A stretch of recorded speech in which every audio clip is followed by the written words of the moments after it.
The following Dungeons & Dragons Actual Play podcast is based on real events from the history of American crime. Some of this imagery might be upsetting. Listener discretion is advised. Infinite power, infinite power, infinite power, infinite power, infinite power, infinite power.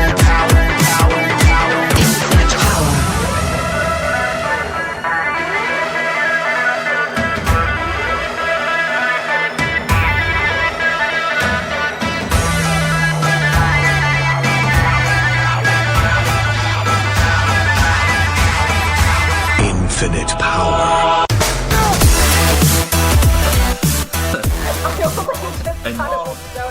And here we are. I miss Krispy Kreme donuts. Killing me. Here we are again.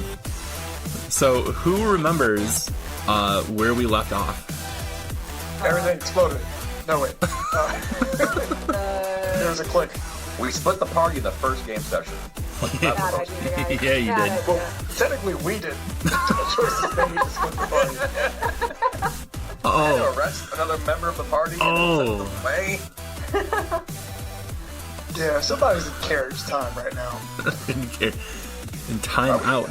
I went to the police station. No, you are still at Tate's house. And so I should do a little bit of intro because I have no idea when this is going to air. I have no idea when this comes out. But when this does come out, our loyal, and I'm sure by now, sizable legion of fans will have left you guys off at the click, and then they will have spent some time with two other members of what will eventually, one day, in like the year 2023, be the full party, and all of their shenanigans and goings on, which you guys, as of this recording, still haven't heard, so I can't spoil that. And now we are transitioning back after the ad break, because I also expect by the time this airs, we'll have lots of sponsors. And I thought about just like going ahead and prepping like to read ad copy for Lisa Mattress or whatever right now, but Lisa, if you're out there, pay us. So you guys were at the Tate residence. You found Alexander Desmond Tate, famed Backfire producer, director, writer, man of all trades and talents in the entertainment biz. I can't believe I just said biz. That is super lame. On recording? I know. That's... Oh! Big yikes. Yeah, big yikes. Take it out post. Yeah, no. Don't worry about it. It's not the first time. Mark's our editor? Yeah, the incomparable. Mark, right now, let's go. 3 minutes in, we gotta fix. Don't sweat it. You had found a hidden button that, when pressed, there was an ominous click, and you saw one of the bookcases in his study swing open. But not all of you are there. Percy has been detained for making like vague, menacing threats to the other law enforcement who were there. Something along the lines of, if you don't want anything like this to happen again, better let me know what's happening. Something like that. Yes. Bad word choice. By Percy. But live Don't alone. do this in real life, kids. Yeah. Nothing. Yeah, ask for a lawyer. And so here we are. So, Griff, what's going on with Percy out in the wagon, out in the carriage? Like, what's he thinking about? What's he doing? Well, now Percy's thinking. Mm-hmm. Because he's in a bit more of a situation than he expected to be. Mm-hmm. You know, usually he figures if you want to help somebody, you might as well try. Maybe he shouldn't have swung for the fences so early. So, let's see. Now, let's do a perception check, because he's just sitting there in that carriage. Mm-hmm. So I want to see what's going on around. And I'm going to roll the dice. And we have 15. Okay, so everybody that was there because it was a crime scene and it was all very exciting, they've all left. The police, I guess, for whatever we want to call them, they're inside. You saw another person kind of skulk in, and they haven't come out yet. But everybody that you have encountered, everybody that you've spoken to, they're still inside this mansion. On the opposite side of the street, you see a pretty big, pretty well-dressed guy. He's probably about like 17, 18 years old or so. And he's got two little lackeys with him.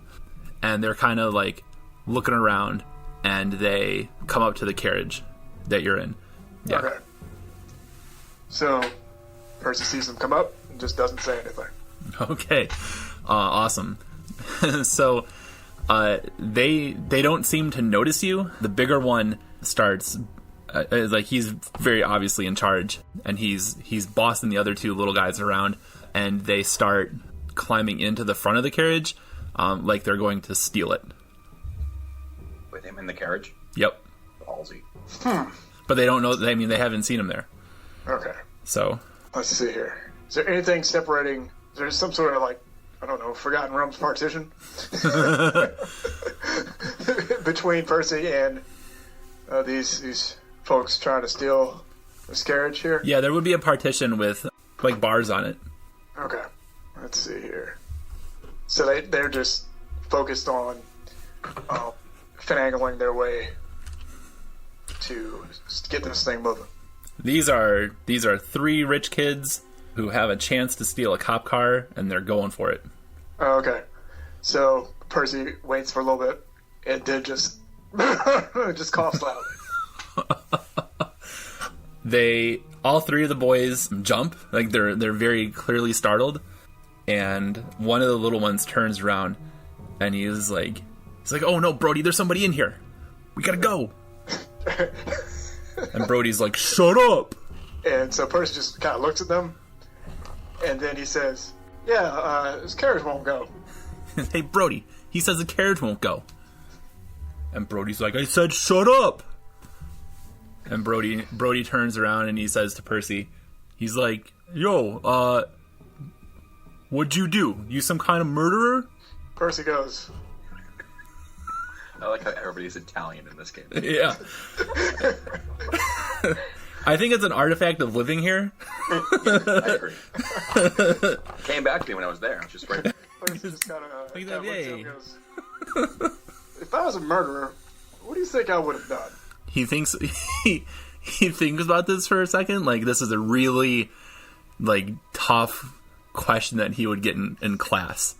And he's like, "I thought you were a murderer. What would you have done? You would have murdered somebody." It's like, okay, that's a good answer, but how do you think I would have done it? Brody is so confused by this. He kind of looks Percy over. What does Percy look like? Remind me if we didn't go over it before. Well, Percy is human. Okay. For this, he's got on simple clothing, but his little patch worn and everything, dark skin, and he, because of all the things he's seen, he's kind of got this air about him that may be parts of his bardic charisma, or the fact that, maybe he's seen some stuff and is willing to do some stuff in order to clear his mess up. So, unassuming, unless you think that this guy might be a murderer. Okay. So, make an intimidation check. Okay. Oh, huh. I rolled a 20. All right. Okay, so the kids are like one of the smaller boys like elbows Brody in the ribs, and he's like, I think that he killed old man Tate. And Brody, like, for all of the high school like bravado that he has, he believes it. And he says, he's like, "Well, sir, I don't know how I wouldn't know anything about how anybody gets murdered." It's like, okay, so Never seen a play before. because now Percy's talking to him, so now he's kind of got him. Yeah. So Percy just kind of looks at him and goes, "No, you asked the question, and I'm wondering how you think I'd do it, just so I can cross something off my list."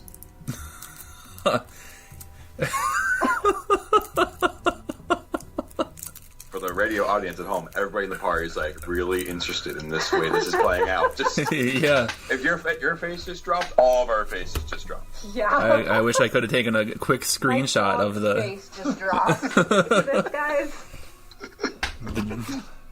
the wonder of Griff. Wait, so you said that you really want him to say how he thinks you did it. Yeah. So he, like, what would a dumb bully kid say? Okay, so he looks you over, and he probably can't tell that you're a bard or anything. You're just a human, like, kind of shabby. So he says, then he kind of, like, looks around the cart, and he's like, well, I don't see anything they took from you. So you must have used your hands, right? Would you, like, strangle the old man? So Percy just kind of looks at him. He says, "Well, if you've been where I've been, and you've seen what I've seen, and you've learned what I've learned, then you know that if you get into certain conversations with people, sometimes if you say the right combination of words, you don't have to use your hands." This is fucked up, man. Did I sign up to play a game of this? Yeah, it's like, this is our Call of Cthulhu. Yes. Roll for madness, please. Okay, so this kid will do anything that you want him to now. He is like, he's terrified. They are terrified of you. And so, like, one of the little guys, like, elbows Brody again, and he smacks him in the back of the head. He's like, "Leave me alone." And they're like, "Oh, we gotta get the carriage, we gotta go. Like, what are we gonna do? Should we just leave him here? Like, what do you want to do? What do you want to do?"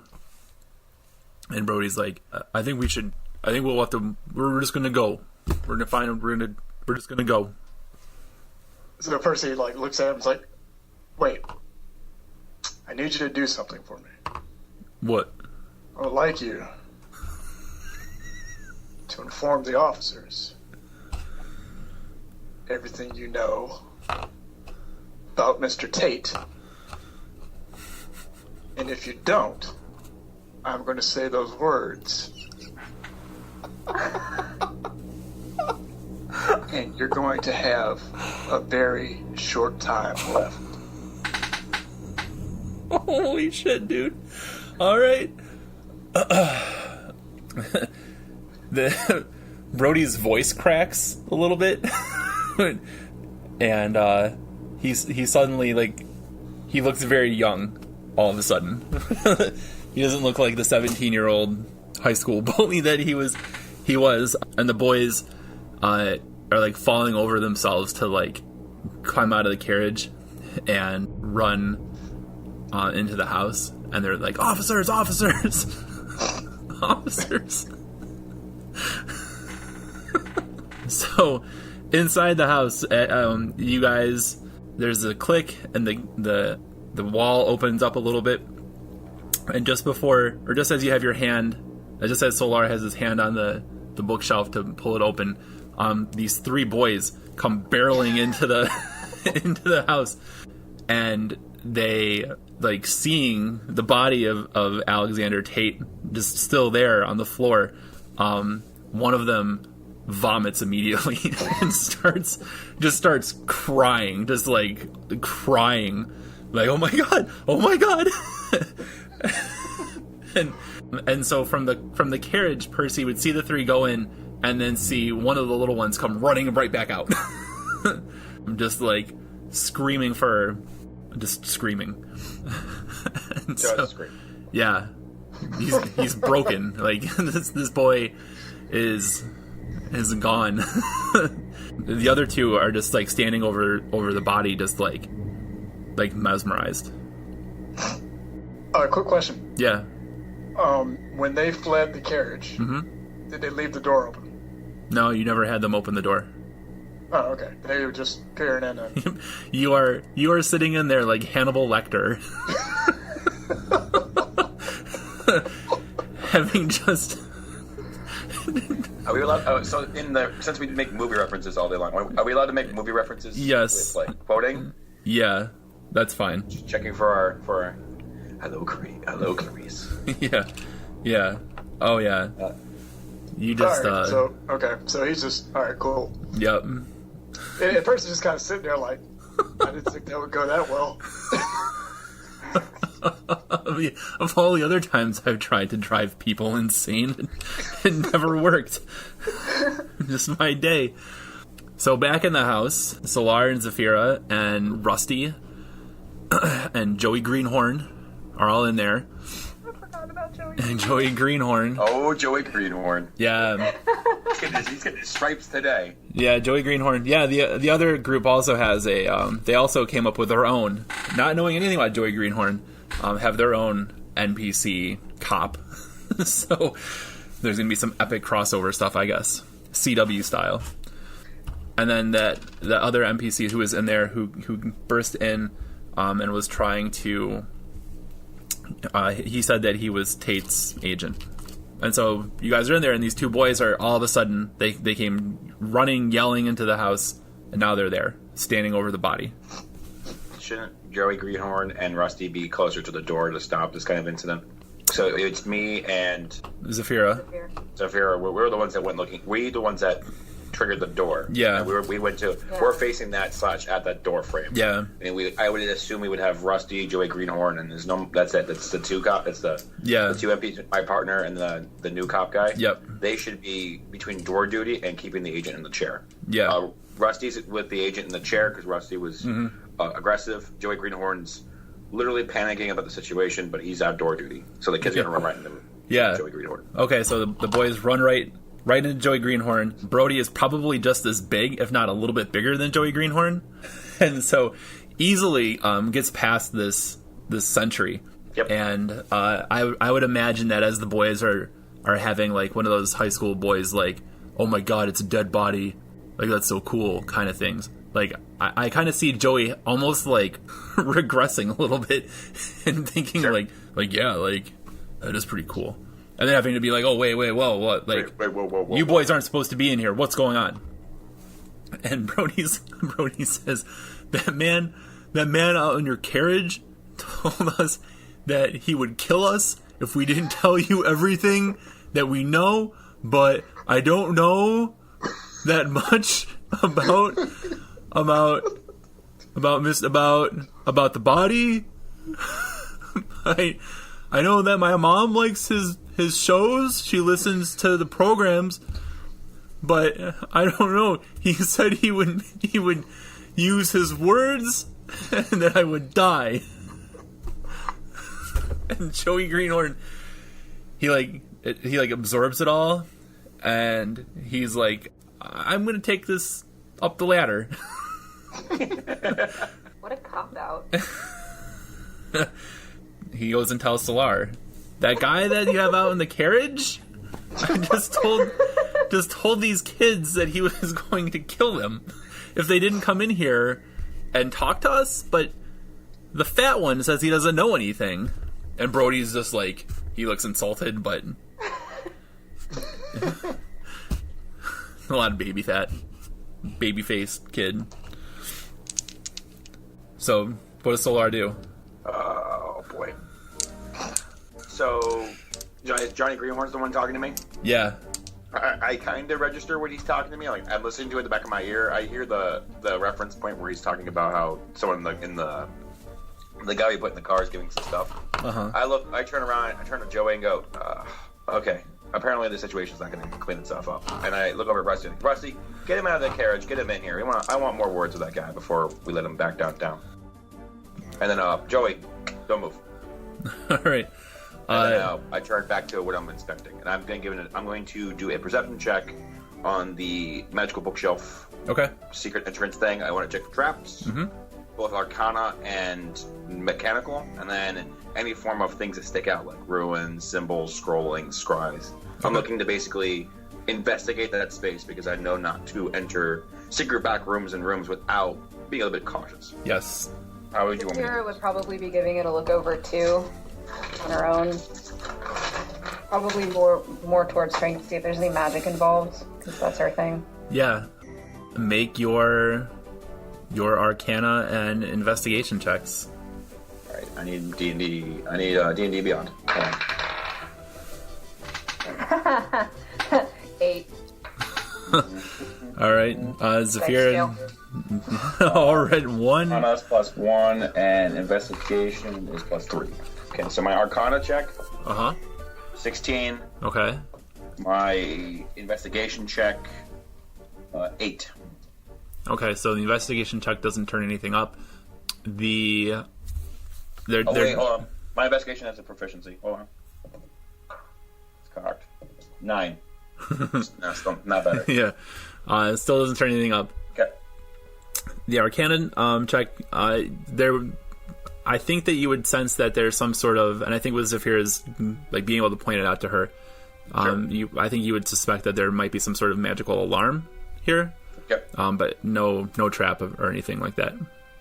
So I look at Zafira and go, I think there is a magical alarm of some sort. I'm not 100% the crafts person to break those kind of things. Do you have any tricks before I step in this room? Zafira would probably, I don't know if she would... She'd go ahead and take a look at it to see if there would be anything she could do to dispel it. I don't know if that would be her forte. I think that Zafira would realize that the alarm would only register to Tate probably, and he's dead.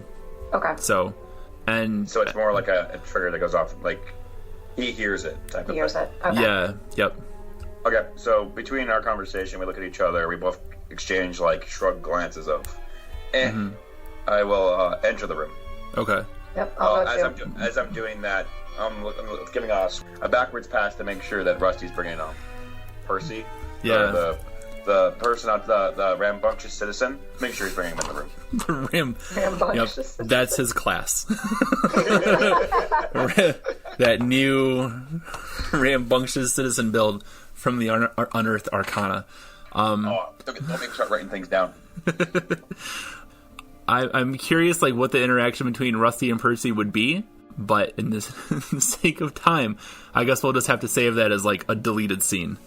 Oh man, deleted scene. Yeah, the Blu-ray cut. Do like a little, like you could do like when you get that writing mode one of these days, do like a little transcription of like that interaction. Oh, Griff and I can hammer that out pretty quickly tonight. I don't think we'll have any problem with that. They show up, and just for the hell of it, we'll say like Rusty looks a little worse for wear. Like upon bringing Percy in, we don't know if there was any kind of like a scuffle, or maybe Percy said something to Rusty that has him like rattled. But he looks really irritated. He shoves Percy into the room, and he goes back, and then Joey Greenhorn is back to like looking at the body with the boys, and it's probably like you see here where like they burned him. He's like, "Stop it, Joey! What's wrong with you?" And like shoves him out of the way and throws the boys out. Sure. Yeah. So behind the bookcase, there is a spiral staircase that's going down. Yay! All right, I go down it. Okay. First dungeon, guys. Yeah. My passive perception is 13, so I'm keeping an eye out for any form of things that stand out to me beyond is this just a story? Is this a trying to track what's going on as I'm going through it? Yep. I'm always in cop mode. I'm always looking at everything Oh, yeah. from the lens of what's coming around the corner. Why is the space here type of thing. 2 days to retirement. Yeah. Yeah. Solar's got like a rod with a light spell in one hand and like a wand over it. Yep. Above it. Come on, Potter. Where are you? Yeah. I should have you put those in your inventory. A wand with magic missile charges on it, and then Sure. a rod with just a light spell. Sure. And I'm sure there's a better name for it, but whatever. I'm not gonna look it up right now. Come on, Potter. I'm just they're outside of bed. I know it. Yeah. Walking around. So yeah, you get down there, and there's no need for the light. There are like the equivalent of like torches on the wall, except they're not fire. It's also like magical light. And several places around the room. It's a pretty large room. There's a small stage built with some chairs around it. There is a bar that is fully stocked. There are some bookcases, and with your passive perception, I think that you would pick up that there's lots of magic stuff down here that would be considered illegal. Excellent. So does Zafira and does Percy go down there too? Zafira is definitely following. Okay. She finds the magic stuff very interesting. Yeah. So Percy's still upstairs, Yeah. and Rusty's still near him? Yeah. Okay, so Percy just kind of gives Rusty a side glance as if to say, whoops, and then says, if you asked them to look for a name, could you do that for me? He says, yeah. Alright. Ask them to keep an eye out for the last name, Grittain. Grittain. He writes it down, and he says, yeah, what's that name? What's it mean? It's like, that's the name of the people that got me into a bunch of trouble. Good. All right. We'll keep an eye out. Alright. And then Percy just kind of looked at him and goes, yeah, and those kids are trying to steal your carriage. He's like, what? And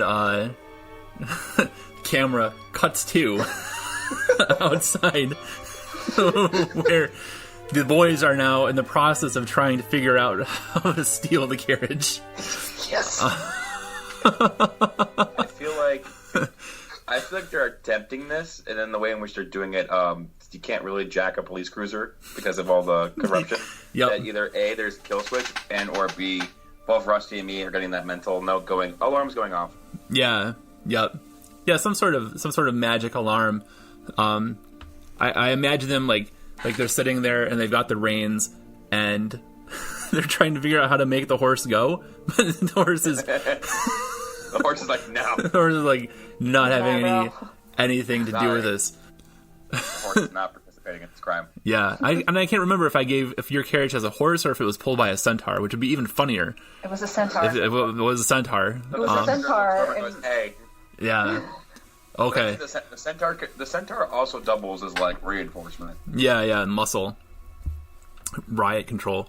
So they're sitting there in the back, and like the centaur has this look like he can't believe that something this stupid is happening, as they're like they're trying to lash his back with the the straps, with the reins, and he just he's like, really,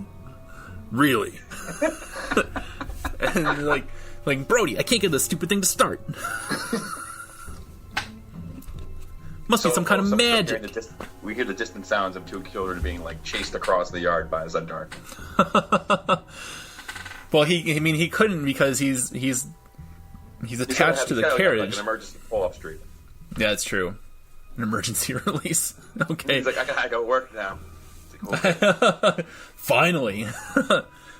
Yeah. So you two would have like that alarm go off, like something's happening under the carriage, and then it's muted, and then you hear this high-pitched shriek, and you could probably feel like the concussive steps of this stampeding centaur, just probably going for like half a block to chase the kids away, and then like a resigned as he Plod's I can't back. remember if we gave the centaur a name or not, but even if we did, we need to name him Penny, so that way, Oh, centaur. yep, Penny.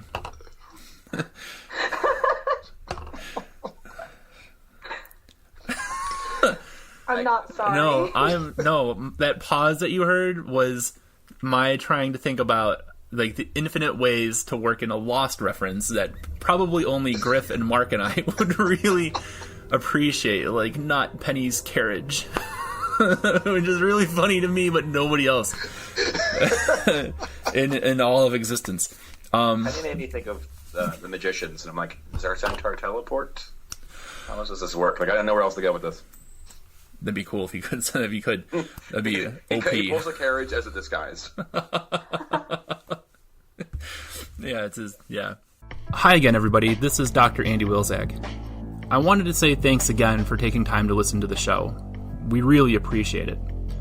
The reason why I wanted to make Strength Check into an Actual Play D&D podcast, when there are so many other Actual Play shows out there that are probably way better than anything that I could do, is I want to draw your attention to a project that I'm a part of here in northeastern Pennsylvania. We're calling it Play for Progress, and the idea is to use D&D and eventually, hopefully, probably other tabletop games to help middle school and high school kids who are struggling with mental health problems or addiction issues, or who feel alienated or isolated in some way. This part of Pennsylvania has been hit really, really hard by the opioid crisis. This part of Pennsylvania has a very high alcoholism rate, and this part of Pennsylvania is diversifying very quickly, and there are those who have capitalized on that to try to create more conflict between people. So we have a lot of kids here who are alone and who are suffering, and suffering mightily.